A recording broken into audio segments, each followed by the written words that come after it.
Conflict. What do we do with conflict?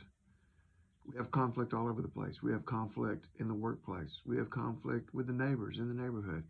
We have conflict, and the hardest conflict that we have is the conflict in the family. This is really the kind of conflict that I was thinking of when I was thinking about this video. Although I know we have these all conflict in relationships all over the place, but what do you do when you have conflict with your spouse? What do you do when you have conflict with your kids? What do you do when you have conflict with your parents and you're an adult, right? What do you do? There's a lot of conflict inside of families. There's conflict in all relationships, and conflict is so difficult. And how do we manage that? And what do we do with that?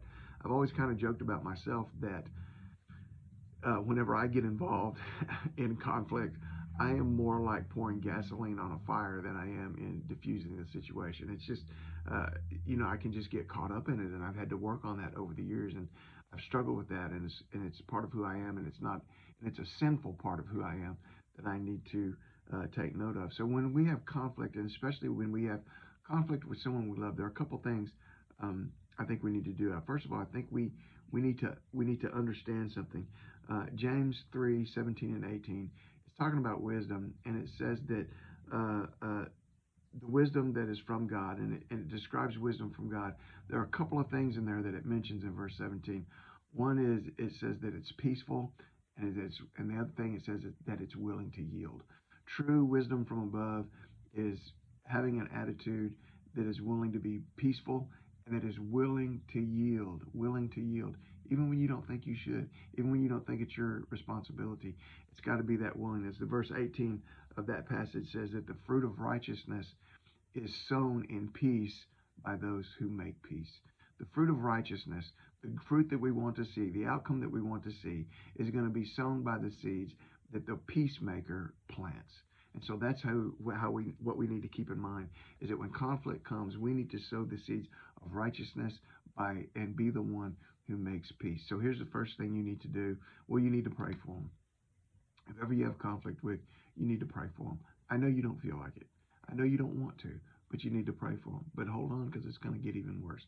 But you need to pray for them, and not only do you need to pray for them, here's one thing you need to pray about for them, and I may do some more going into next week, but one thing you need to pray for them is you need to pray a blessing on them. Right? You heard me.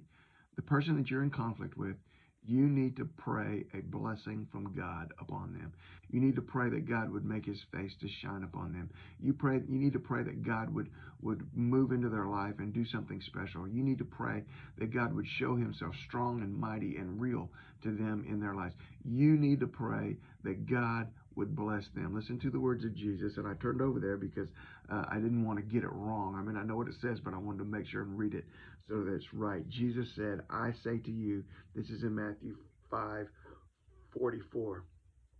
Jesus says, I say to you, he says, love your enemies, bless those who curse you, do good to those who hate you, listen, and pray for those who spitefully use you and persecute you.